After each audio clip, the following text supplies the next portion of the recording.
नमस्कार, मी कविता मायलेक किचनमध्ये तुम्हा सर्वांचं स्वागत करते। तर आज मी चंपाषष्ठी विशेष वांग्याचं भरीत आणि बाजरीच्या पिठाचे रोडगे बनवणार आहे। तर हा नैवेद्य चंपाषष्ठीला आवश्यक करतात। तो कसा बनवायचा ते आता आपण पाहूया। तर सर्वात अगोदर आपण वांग्याचं भरीत बनवून घेऊ। तर वांग्याचं भरीत बनवण्यासाठी इथे मी अशी 4 वांगे घेतलेत। एक कांदा बारीक कापून घेतलाय, 1 वाटी कांद्याची पात घेतली आहे। त्याचबरोबर 5-6 हिरव्या मिरच्या, थोडा लसूण आणि जिरे असं जाडसर वाटून घेतले, थोडीशी कोथिंबीर आणि मीठ घेतले। भरीत बनवण्यासाठी सर्वात अगोदर आपल्याला हे वांगे आहेत ते भाजून घ्यायचे। तर भाजण्या अगोदर त्यांना असं तेल लावून घ्यायचं, कारण तेल लावल्यामुळे काय होतं, वांगे जेव्हा आपण भाजतो तर ते सोलायला असे त्याचं वरचं साल आहे ते पटकन निघतं, म्हणून असं भाजताना अगोदर तेल लावून घ्यायचं। तरी ते सर्व वांग्यांना मी तेल लावून घेतले। तर भाजण्या अगोदर आता त्यांना थोडंसं असं मध्ये कापून घ्यायचं, कारण आतमध्ये वांगे अशी किडीचे असतात, ते बघण्यासाठी असं मध्ये थोडी कापून घ्यायचे, म्हणजे आपल्याला समजतं कीड वगैरे आहे का। तर आता हे वांगे आपण भाजून घेऊ।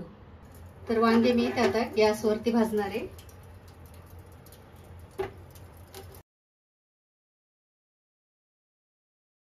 तर आता मीडियम गॅस करून हे वांगे उलट पुलट करून असे भाजून घ्यायचे, पूर्ण असे मऊ होईपर्यंत चांगले भाजून घ्यायचे।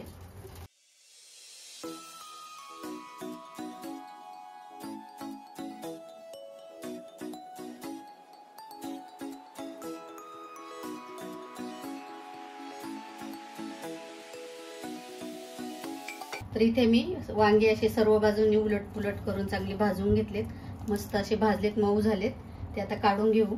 तर या वांग्यांचं वरचं साल आहे ते आता काढून घ्यायचंय, सगळं सोलून घ्यायचेत वांगे। तर इथे तुम्ही बघू शकता, आपण वरून वांग्यांना तेल लावलं होतं, त्यामुळे ते वरची कातडी आहे ती अशी पटकन निघते, वेळ लागत नाही बिलकुल सुद्धा, म्हणून असं भाजताना तेल लावून घ्यायचं। तर अशा प्रकारे मी आता हे सर्व वांगे सोलून घेते। तर इथे सर्व वांगे मी असे आता सोलून घेतले। तर आता आपण भरीत बनवू। तर गॅसवरती एक कढई तापत ठेवली आहे, त्यामध्ये आता तेल घालते।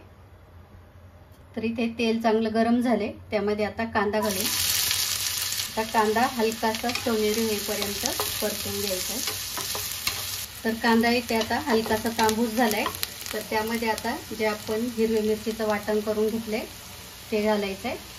तर इथे तुम्ही फोडणीला जिरं सुद्धा घालू शकता, पण मी या मिरचीमध्ये जिरं वाटून घेतलेलं आहे, लसूण जिरं, त्यामुळे मी असं सेपरेट जिऱ्याची फोडणी नाही दिली आहे। तर हे मिरचीचं वाटण सुद्धा कांद्यामध्ये व्यवस्थित असं परतून घ्यायचं। असं तेलामध्ये परतलं की वांग्याच्या भरतामध्ये त्याची टेस्ट मस्त येते। आता हे 1-2 मिनिट मी चांगलं परतून घेतले। तर त्यामध्ये आता कांद्याची पात घालायची आहे।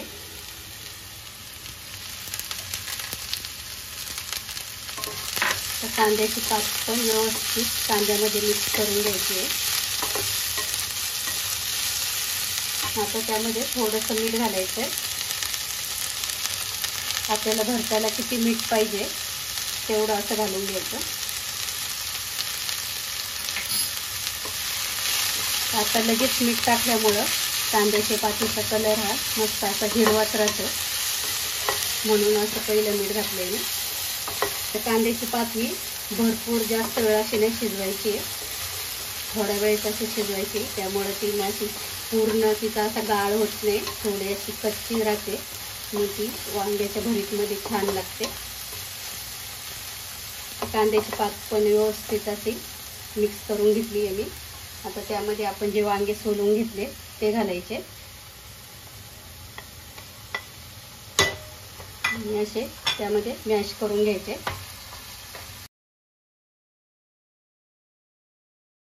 असं बाहेरच ताटामध्ये मॅश करून घेतली तरी सुद्धा चालेल, पण ते शिजलेलेच असतात, असे पटकन मॅश होतात।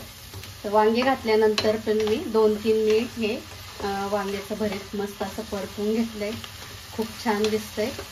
तर वांग्याचं भरीत इथं तयार आहे। आता त्यामध्ये कोथिंबीर घालायची आहे।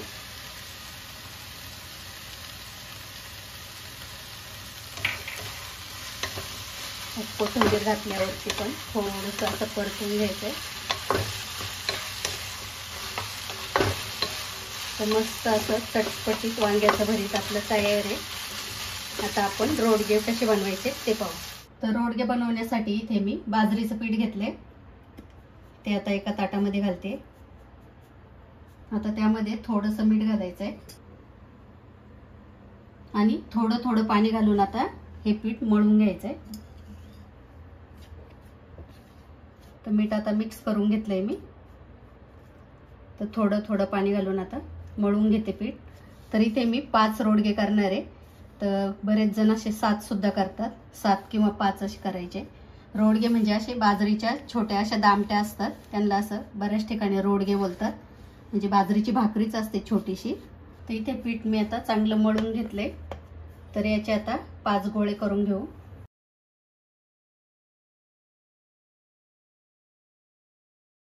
तर इथे मी 5 गोळे करून घेतले. परत असं थोडं मळून घ्यायचं, चांगलं मळून घेतले.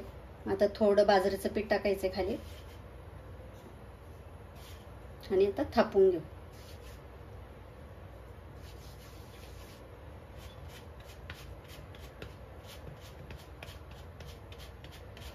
तर हे रोडगे असे खूप मोठे पण नसतात आणि खूप पातळ सुद्धा नाही, असे थोडे जाडसरच असतात.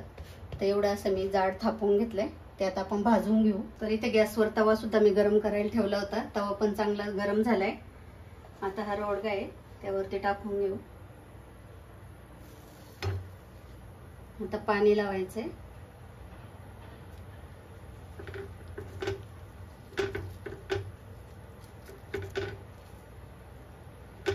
पाणी लावल्यानंतर थोडंसं असं पाणी वरून सुकलं की पलटी करून घ्यायचंय.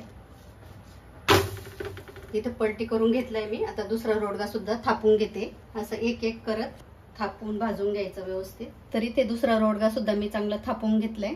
तर हा पहिला रोडगा आहे, तो भाजलाय की नाही ते बघूया खालच्या साईडने. तर खालच्या साईडने पण छान भाजलाय. आता पलटी करून तव्यावरती वरची साईड पण भाजून घ्यायची आहे. जेव्हा आपण अशा मोठ्या भाकरी करतो तेव्हा अशा गॅसवर भाजतो. तर मस्त झालाय रोडगा, एकदम असा टम्म फुगलाय. तसं व्यवस्थित भाजून घ्यायचंय. तर इथे एक रोडगा आपला तयार आहे, तो आता काढून घेऊ. तर बाकीचे रोडगे सुद्धा आता मी असेच करून घेते. इथे मी आता सर्व रोडगे बनवून घेतले. त्याचबरोबर इथे आपलं भरीत सुद्धा तयार आहे. तर पहिलं आहे भरीत आहे, ते एका डिश मध्ये मी काढून घेते. तर आता आपण नैवेद्य भरून घेऊ. तर इथे मी वांग्याचं भरीत करताना कांद्याची पात घातली आहे, कारण हा नैवेद्य जेव्हा आपण करतो तेव्हा अशी कांद्याची पात ही लागतेच. त्यामुळे कांद्याची पात तुम्ही नक्की घाला, कारण आपण इतर वेळेस वांग्याचं भरीत करतो तेव्हा असं कांद्याची पात नाही घातली तरी सुद्धा चालतं. पण जेव्हा आपण हा नैवेद्य तयार करतो तेव्हा कांद्याची पात जरूर घाला. तर इथे आता आपला आराध्य दैवत खंडोबा यांचं मस्त असं चमचमीत वांग्याचं भरीत आणि रोडगे हा नैवेद्य तयार आहे. तो आता मी भरून घेते.